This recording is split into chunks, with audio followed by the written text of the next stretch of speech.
భారతదేశంలో ప్రపంచ దేశాల్లో ఉన్న నా ప్రియ సహోదరి సహోదరులకు క్రీస్తునామంలో శుభములు. మరి ఈరోజు డేపర్ లైఫ్ వెల్ఫేర్ అసోసియేషన్ వారు ఈ దినం యొక్క కార్యక్రమానికి వారి వంతు సహాయాన్ని అందించారు. అలాంటి వారందరికీ కూడా ప్రత్యేకమైన ధన్యవాదాలు చెల్లిస్తున్నాను. ఈ కార్యక్రమానికి ఎందరో ప్రత్యక్షంగా పరోక్షంగా సహకారులు ఉన్నారు. అలాగే ఈరోజు డేపర్ లైఫ్ వెల్ఫేర్ అసోసియేషన్ వారి వంతు సహకారాన్ని అందించినందుకు వందనాలు. మరి ఇంకా వారు అందించడం వల్ల కొంతమందికి ఇంకా ఎక్కువ మందికి మేము చేయగలుగుతున్నాం. ఇంకా ఎక్కువ సార్లు చేయడానికి అవకాశం ఉంది. ఇలా మనందరం కూడా ఈ మంచి పనికి స్పందించి ముందుకు వస్తే ఇంకా ఎన్నో కార్యక్రమాలు ఓబీసీసీ టీం ద్వారా చేయాలన్నది మా ఆలోచన. ఇకపోతే మనం క్రిస్మస్ సందడిలో ఉండిపోయాం. మరి క్రిస్మస్ సందడిలో మనమే బట్టలు కొనుక్కొని, మనమే ఆనందించి, మనమే సంతోషపడి, మనమే పిండి వంటలు వండుకొని, మనమే తిని, ఇలాంటి పరిస్థితుల్లోనే ఎప్పటి నుంచో జరుగుతూనే ఉంది. ఎక్కడైనా కొంచెం మనం మార్పుని మరి వద్దాం మన జీవితంలో. యేసుప్రభు వారు నిన్ను వలె నీ పొరుగువారిని ప్రేమించమన్నారు. నిజమైన క్రిస్మస్ ఎదుటివాడికి సాయం చేయడమే, ఎదుటివాడికి ఇవ్వడమే. అలాంటి పరిస్థితుల్లో మీరు ఉంటే తప్పకుండా మరి ఇలాంటి అవకాశాలు మీకుంటే మీరు ఈ యొక్క క్రిస్మస్ వేడుకలు చేసుకుంటారు కనుక ఎదుటివారికి సహకరించండి, పేదవారికి సహకరించండి. మరి వారి యొక్క పరిస్థితులు ఎలా ఉన్నాయో గమనించండి. మీ పరిధులను బట్టి వారికి మీ చోట ఉన్న పేదవారికి సహకరించండి. అలా లేనప్పుడు ఇలాంటి మంచి కార్యక్రమాలు చేస్తున్న మాతో మీరు సహకరించి ఈ కార్యక్రమాల్లో మీ వంతు ప్రోత్సాహాన్ని అందించమని మనస్ఫూర్తిగా కోరుకుంటూ మరొకసారి ఈ యొక్క కార్యక్రమానికి ప్రత్యక్షంగా పరోక్షంగా సహకారం ఉన్న అందరికీ కూడా ధన్యవాదాలు చెల్లిస్తూ దేవుడు మీ అందరినీ దీవించను గాక. ఆమెన్.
చూపిన కరుణామయా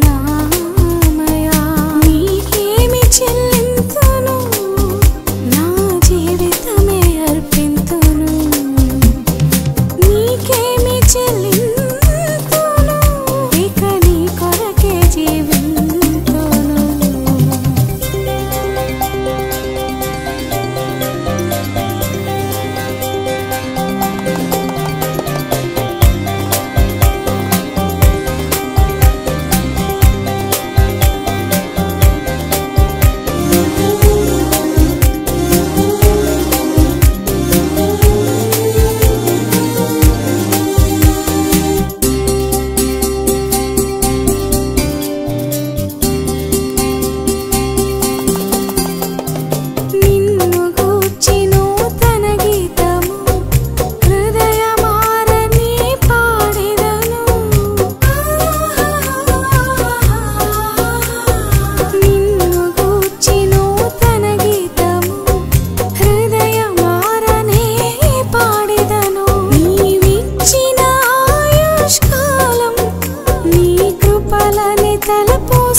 చెమ్మగిల్లు కళ్ళల్లోన కన్నీళ్ళెంత కాలం కష్టాల బాటలోనే సాగదు పయనం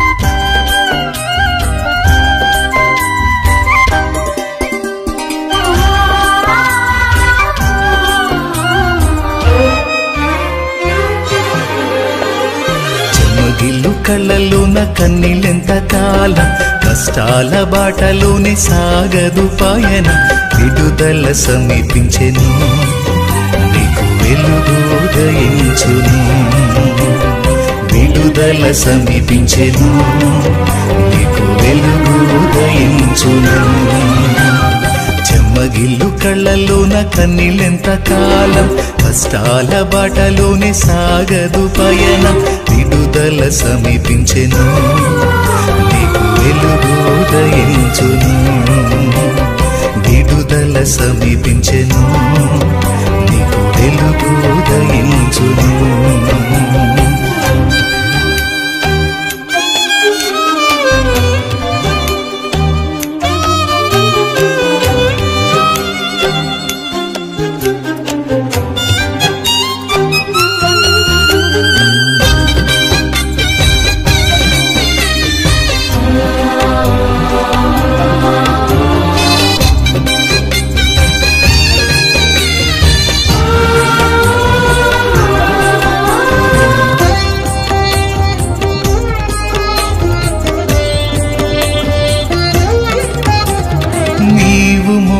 నా నిందకు ప్రతిగా పూదండ ప్రభువు ఇచ్చునులే, నీవు పొందిన వేదనలన్నీ త్వరలో తీరిపోవునులే. నీవు మోసిన నిందకు ప్రతిగా పూదండ ప్రభువు ఇచ్చునులే, నీవు పొందిన వేదన. భారతదేశంలో ప్రపంచ దేశాల్లో ఉన్న నా ప్రియ సహోదరి సహోదరులకు క్రీస్తు నామములో శుభములు. ఈరోజు ఆహార పంపిణీ కార్యక్రమం ముగించుకొని ముందుకి మరి మేము వెళ్తున్నాం. దేవుడిచ్చిన మహాకృపను బట్టి దేవదేవునికి యేసుక్రీస్తు నామములో ఆయనకు వందనాలు చెల్లిస్తున్నాం. ఈ గొప్ప కార్యక్రమం ఇప్పటివరకు కూడా మరి 20వ ఈ ఆహార పంపిణీ కార్యక్రమాన్ని నిరాటంకంగా దేవుడు జరిగించినందుకు దేవునికి మహిమ కలుగుగాక. ఎందుకు అంకి చెప్తున్నామంటే ఇన్నిసార్లు జరిగించిన దేవుడు ఇంకా ఈ కార్యక్రమాలు జరిగించి తన మాత్రమే మహిమ పొందాలనే ఉద్దేశంతో కేవలం మా గొప్ప మా మెప్పు కోసం కాదు, మేము నిమిత్త మాత్రంలో ఇందులో ఈ కార్యక్రమంలో ఎందరో పాలిభాగస్తులు ప్రత్యక్షంగా పరోక్షంగా వారి సహకారాన్ని అందిస్తున్నారు. ఈ కార్యక్రమం నిమిత్తం సహాయం అందించిన ప్రతి ఒక్కరికి నా హృదయపూర్వక ధన్యవాదాలు. ప్రియమైన వారలారా, మనం అందరూ కూడా క్రిస్మస్ సీజన్లో ఉన్నాం. క్రిస్మస్ వేడుకల్లో మంచి బట్టలు, మంచి పిండి వంటలు, మరి ఇలాంటి కార్యక్రమాలకు ఎన్నో డబ్బులు మనం వెచ్చిస్తూ ఉంటాము. మరి నిన్ను వలె నీ పొరుగు వారిని ప్రేమించన్న మాటను మనం మరి ఈ క్రిస్మస్లోనే జ్ఞాపకం చేసుకొని మన తోటివారు, లేమిలో ఉన్నవారు, లేని వారికి ఆహారాన్ని, వస్త్రాన్ని పంచి నిజమైన క్రిస్మస్ ఏంటో చాటి చెప్దాం. క్రీస్తు ప్రేమను చాటి చెప్దాం. మీ పరిధిలో ఎవరైతే పేదవారు ఉంటారో వారికి సహకరించండి, వారికి క్రీస్తు ప్రేమను చాటండి. ఇదిగో ఓబీసీసీ టీం తరఫున మరి ఆ కార్యక్రమాన్ని మేము మరి ముందుకు తీసుకెళ్తుండగా ఎందరో మరి దీనికి సహకారులు ప్రార్థించండి. ఈ కార్యక్రమం ముందుకు వెళ్ళేలా సహాయం చేయండి. మీ అందరి సహాయ సహకారాలు మాకు ఎప్పుడు ఉండాలి. దేవుడు మీ అందరినీ దీవించను గాక. ఇంకా ఈ కార్యక్రమాలు జరగాలని మరి మీ యొక్క ప్రార్థనలు జ్ఞాపకం చేసుకుని మనవి చేయొచ్చు. మరి మరలా దేవుడి చిత్తమైతే ఇలాంటి కార్యక్రమంలో కలుసుకుందాం. దేవుడు మీ అందరినీ దీవించను గాక. ఆమెన్.